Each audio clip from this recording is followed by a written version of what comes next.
Welcome and good morning. This is BJ's Esoteric Musings, and I'm BJ, the host. Today, this is just a launching of this channel, giving you some idea of some of the things I'd like to accomplish here. I realize that in the last couple of years, we've had a lot on our plates, a lot of things coming at us from every direction. And the time is now to start figuring out how we move forward beyond this, through this, and dealing with those in our circle that may have been separated from us for a number of reasons. And it's time to help them come back to us when they are ready. And so we need to be ready. And that is the reason I decided to go into esoterica and focus there. Um, this community, for one thing, is absolutely marvelous. I've been watching now for nearly 2 years, and I know I've been driving, I'm sure, a lot of the content folks crazy with my comments that turn into missives, and they're probably thinking, this woman just needs to get a channel for crying out loud. So I heard the call, and I'm doing that. I can tell you that I have been about the study and journey of metaphysical and esoteric topics my entire life, really, and beyond, goes into past lives. Um, it's something that has always been near and dear to my heart. So this made perfect sense to put this content out.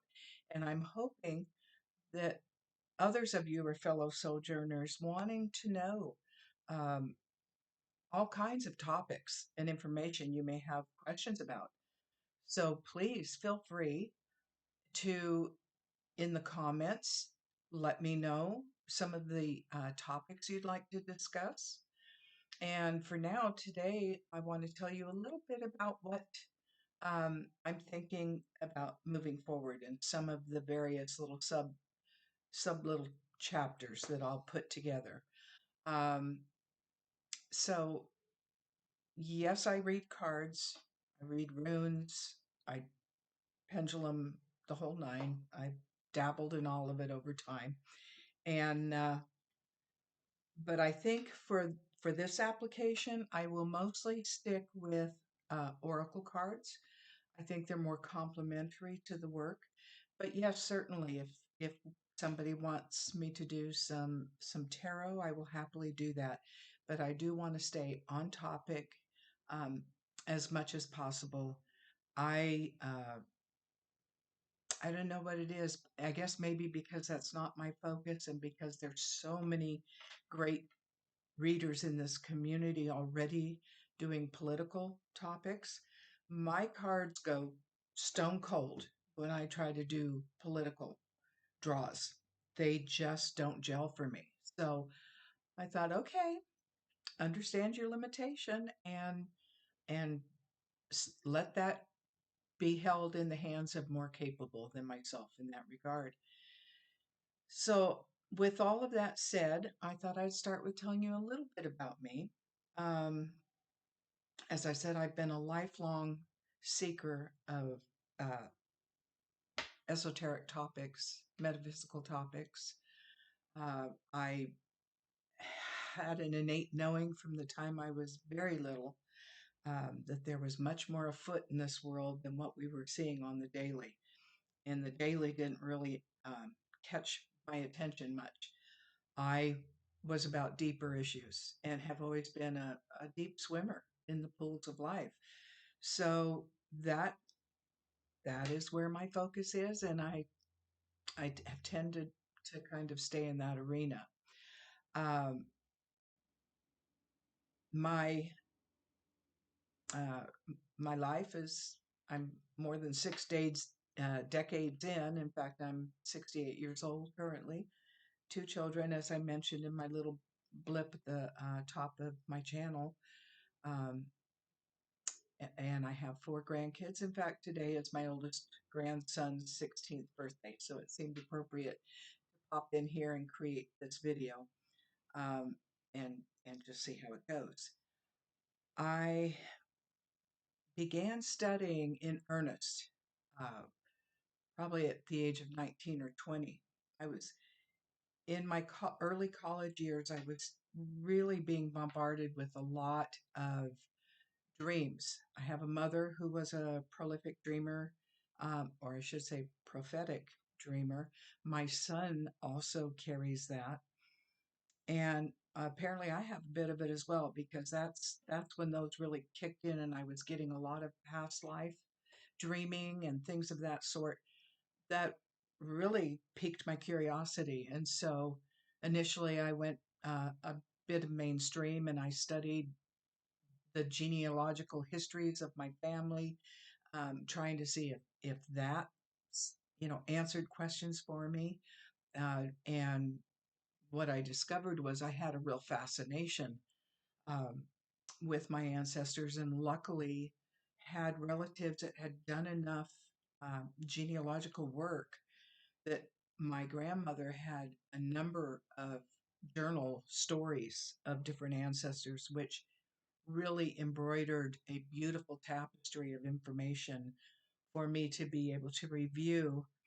And ironically, probably in the last 5 years, it's been brought to my forward mind that I part of my work here is to heal the generational traumas that's in my ancestry. So the fact that I've always been drawn to the ancestors, that that dropped a lot of puzzle pieces in place for me. And yes, I was always the family bard.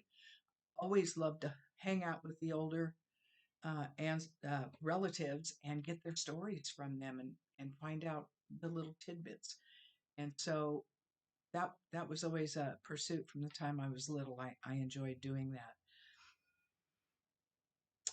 I feel like a bit of a savant, or I have at different times, because I seem to have all the clairs. They're magnifying, of course, as things are turning on around us like crazy right now. Um, but yeah, I was kind of like, so what's my niche? Do I have a niche?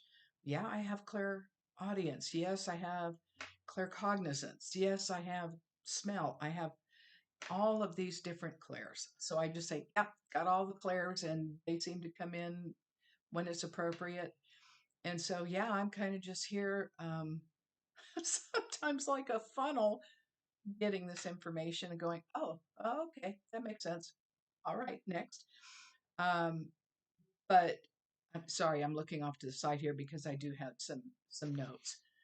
But I started having past life recall as a child.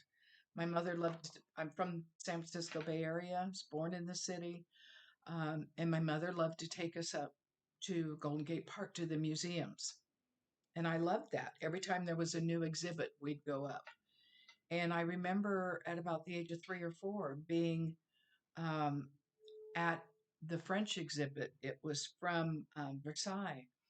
And there was, they always have the velvet roped areas, so you can't go into the exhibit. You can just stand there and look at everything. But I kept slipping away from my mother and going back to that exhibit. And she was getting very frustrated with me. And she says, BJ, stay up with me, stay with me. And I said, but you don't understand. And she says, what don't I understand? I said, those are my things. Those are my things. I want to see them again. And she's like, oh, you and your imagination. And she drugged me out of there. And of course, every chance she was busy looking at something, I was popping back over to that exhibit. So that was a big clue for me at the time, even though I didn't understand it.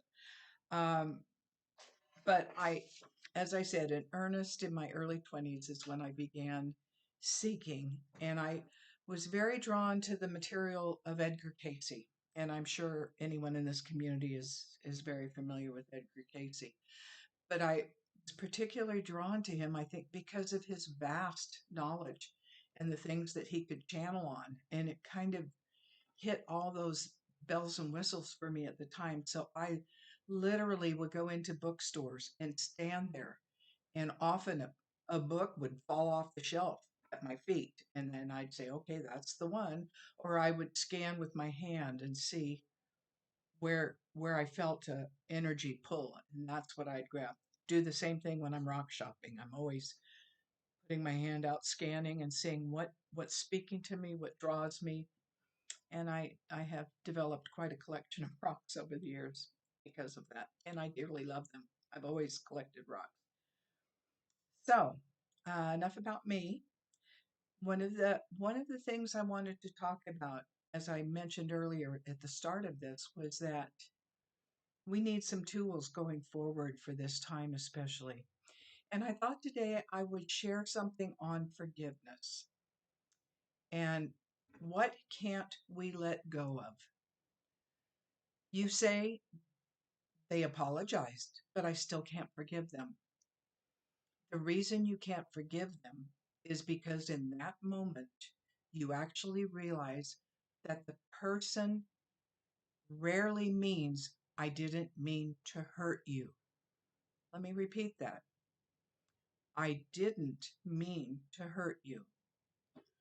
What you sense is, in addition to what they've actually done, they're lying to you. What you know is that micro instant of that interaction is, I actually know that you had an option to choose otherwise, but you didn't. And you're not admitting that. What is a sin?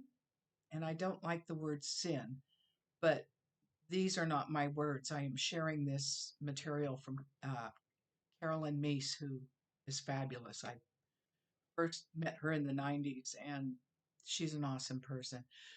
But she's very wedded to her spiritual beliefs are internetworked with Catholicism because that's how she was raised.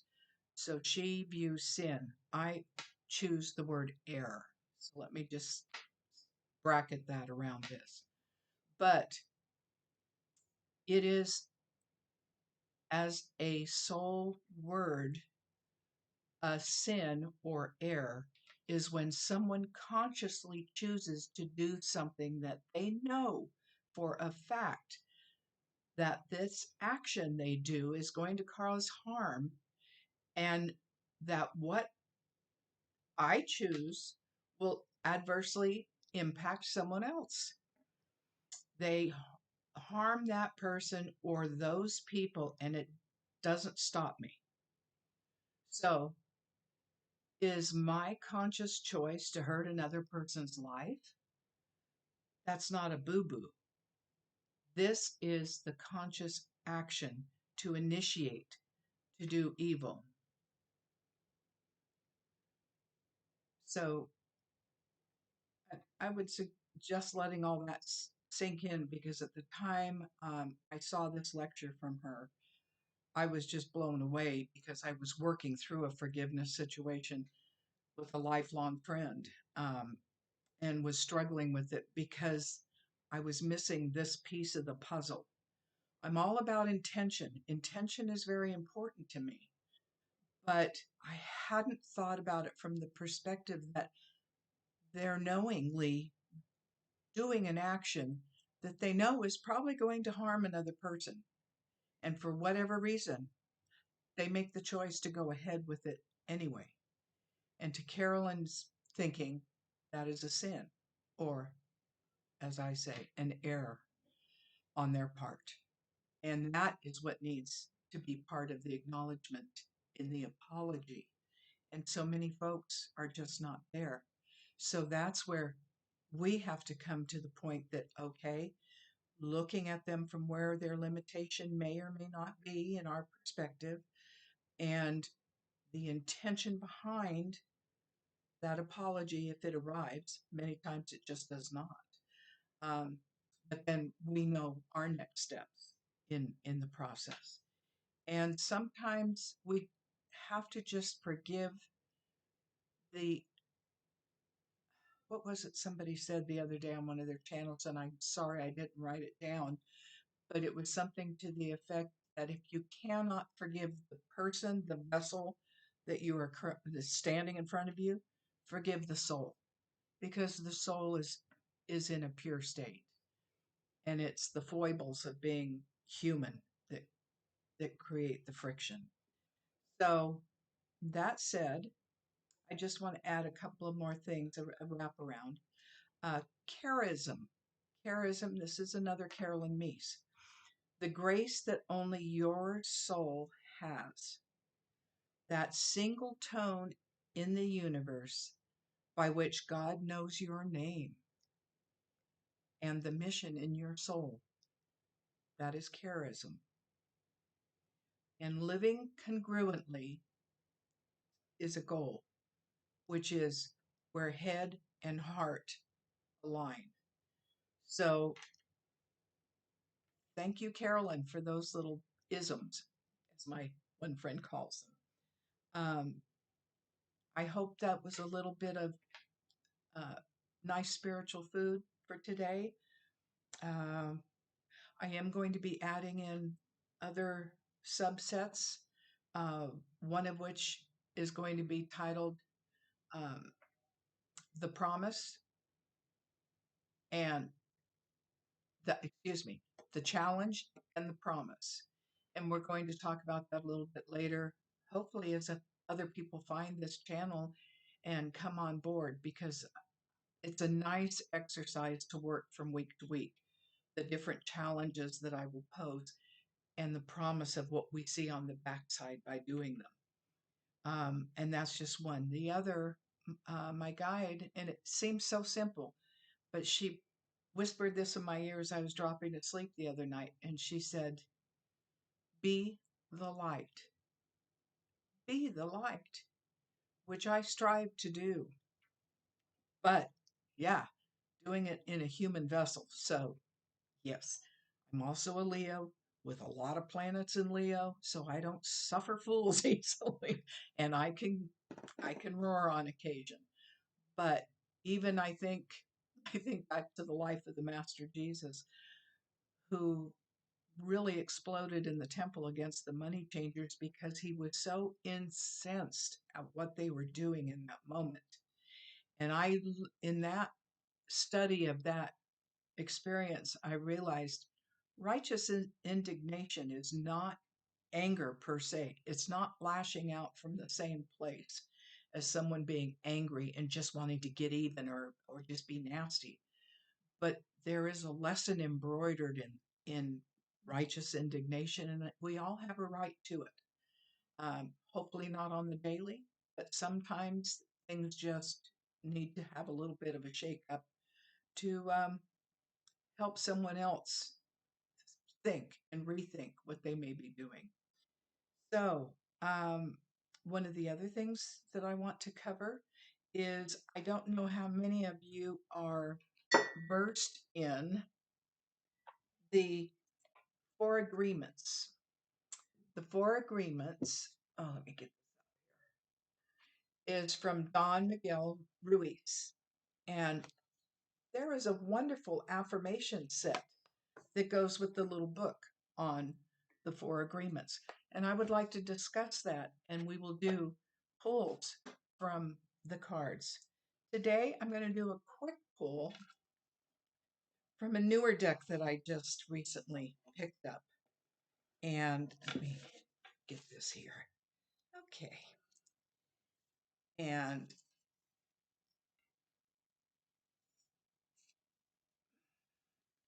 they're wonderful little oracle cards with affirmations on them. So I'm going to real quick just do a quick shuffle on these, and let's see what message they might want to give us till the next video. So hopefully within the week there'll be another. I'm still working out the bugs on how to do this. I do have camera coming today, and I have an external mic, so I'm practicing with how the sound and everything is just going straight off the laptop. Laptops are new to me too. I've always been a PC person. So, so yeah, fun. But let's see. Give me a second. Let's see what feels. Okay. Oh, very appropriate. This is called Beyond the Mind. The mind moves us through the logistics of life so we can function in the world. However, endless mental chatter, self doubt, limiting stories, and subconscious programs can keep us in our suffering. Step outside mind based limitations. Looking at things in an overly logical way will hinder you and obstruct access to your superpowers. The past may be running you and making your mind spin, so you cannot see what is really in front of you. Consider what your heart and your gut are telling you. What would the situation at hand feel like if you released all fears and worries? Are these concerns even yours? And on that note, I'll go ahead and wrap this for today.